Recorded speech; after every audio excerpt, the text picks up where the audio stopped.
বন্ধুরা, এখন এত গরম, এই গরমের সময় একটু কাঁচা আমের আচার খেতে খুব ভালো লাগে। তাই আজ আমি কাঁচা আম নিয়েছি 1 কিলো। এই আম দিয়ে আজকে আচার বানিয়ে দেখাবো। এই যে আচারটা বানাবো একদম সহজ পদ্ধতিতে, যে কেউ দেখলেই এই আচারটা বানাতে পারবেন। তবে চলো এখন শুরু করি। এই দেখুন, এই আচারের জন্য আমি একটু বড় বড় সাইজের আমটা নিয়েছি।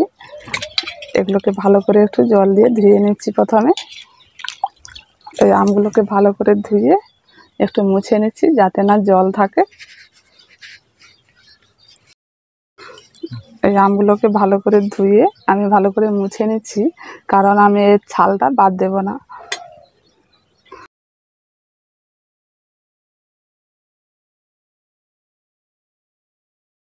খোসা সমেত থাকলে এই আচারটা কিন্তু খেতে ভালো লাগবে। এবার আমের মোখাটাকে একটু কেটে বাদ দিয়ে দিচ্ছি।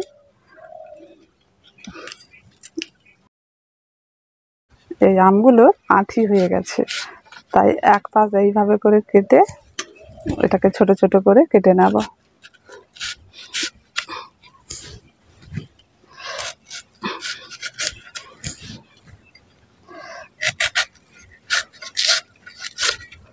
আর এইগুলোকে এইভাবে একটু সরু সরু করে কেটে নিতে হবে। খুব বড় বড় কাটার দরকার নেই। এই দেখুন, এই সাইজের করে কেটে নিয়েছি।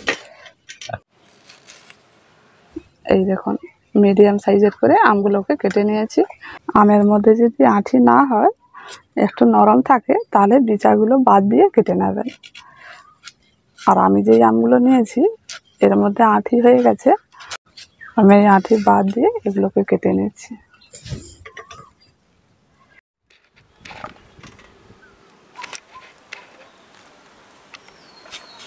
এখন সব আমগুলোকে কেটে নিয়েছি।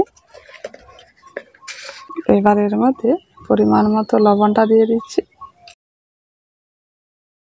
1 কিলো আমের জন্য 1 চামচ আর একটু দিয়েছি, আর 1 চামচ হলুদ গুঁড়ো দিয়ে দিচ্ছি।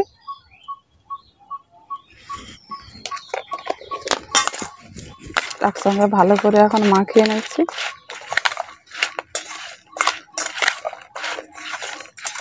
এই যে কাঁচা আমের ভিতরে রস আছে, আর এই রসটা যদি থাকে আচারটা কিন্তু বেশি দিন থাকে না। এরকম লবণ আর হলুদ মাখিয়ে এক দিনের মতো রাখতে হবে, তাহলে রসটা বেরিয়ে যাবে, তখন কিন্তু আচারটা অনেক দিন ধরে থাকবে। এবার এটাকে আমি ঢাকা দিয়ে 1 দিন রেখে দেব।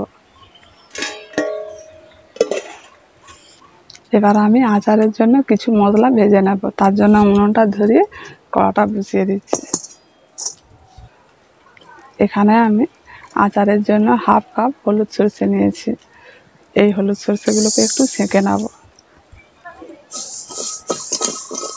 খুব বেশি ভাজার দরকার নেই, একটু সেঁকে তারপরে গুঁড়ো করে নেব। এখন দেখুন, একটু অল্প ফটফট করছে, এই সময় নামিয়ে নিতে হবে।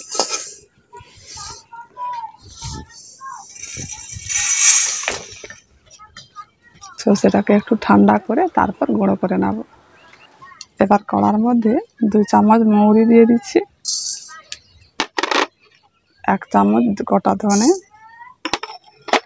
1 চামচ গোটা জিরে, লবঙ্গ, এলাচ আর দারুচিনি, আর দিয়ে দিচ্ছি গোলমরিচ 1/2 চামচ। এই মশলাগুলোকে এখন ভালো করে একটু ভেজে নেব।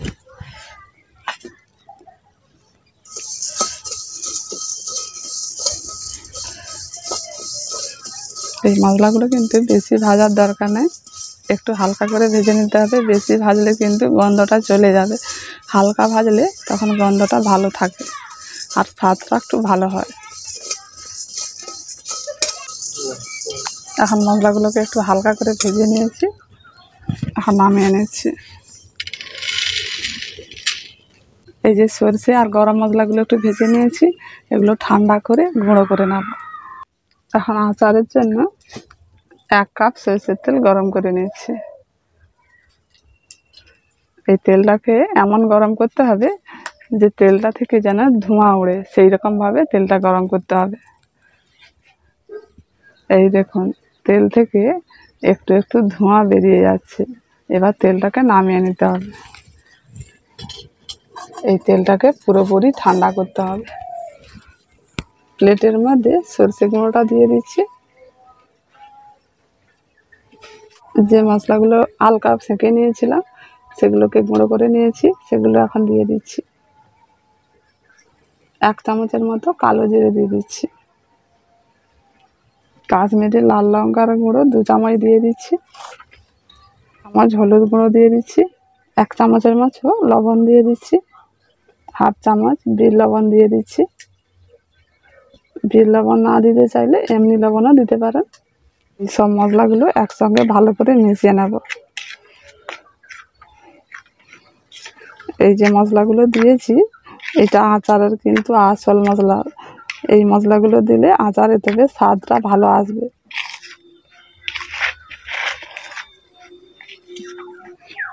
এই যে সব মশলাগুলো এখন সব ভালো করে মিশিয়ে নিয়েছি। এই যে নুন হলুদ মাখিয়ে আমগুলোকে 1 দিন রেখেছিলাম, আমগুলো দেখুন একটু সিদ্ধর মতো হয়ে গেছে আর কতটা জল বেরিয়েছে দেখুন। এই জলটাকে কিন্তু ফেলে দিতে হবে। এই আম থেকে জলটা ফেলিয়ে দিলে তখন আমের মধ্যে আর রসটা থাকে না, কম থাকে, তখন আচারটা বেশি দিন থাকবে। আম থেকে জলটা বের করে নিয়েছি। এই আমটা দিয়েই আচারটা বানাবো। এখন তেলটা পুরোপুরি ঠান্ডা হয়ে গেছে।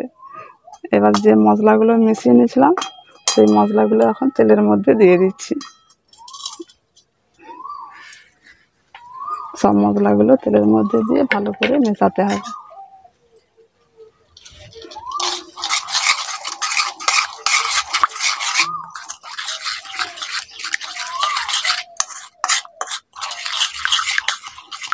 এখন তেলের সঙ্গে মশলাগুলো খুব ভালো করে মিশিয়ে নিয়েছি। এই দেখুন কত সুন্দর লাগছে দেখতে আর কত সুন্দর গন্ধটা উঠছে। এবার আমগুলো দিয়ে দিতে হবে।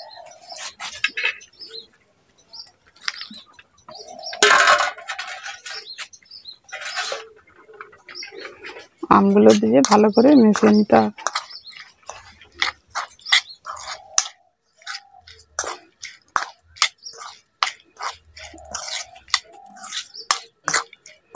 এখন দেখুন আচারটা কেমন হয়েছে, কত সুন্দর হয়েছে আচারটা। এখন খুব ভালো করে মিশিয়ে নিয়েছি। এবার এর মধ্যে ভিনেগার দিয়ে দিচ্ছি 2 চামচ।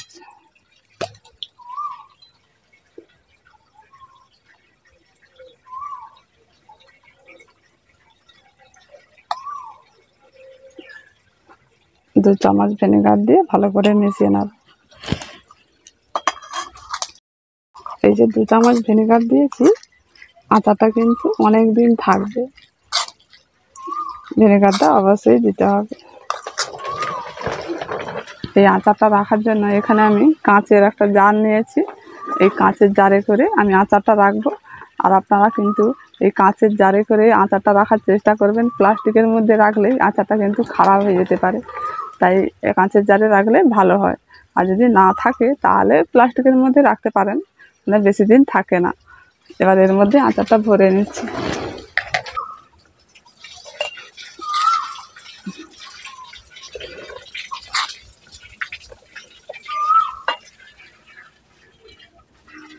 এই গরমে অবশ্যই কাঁচা আমের এইভাবে আচার কিন্তু বানিয়ে রাখবেন, খুব ভালো লাগবে।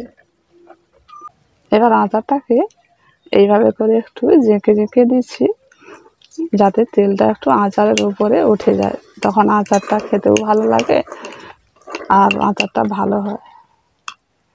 এবার ঢাকনাটা লাগিয়ে দিচ্ছি।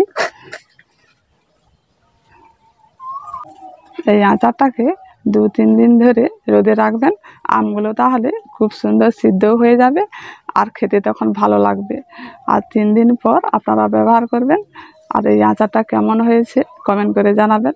সবাই ভালো থাকুন, সুস্থ থাকুন। আজকের মতো এইটুকু।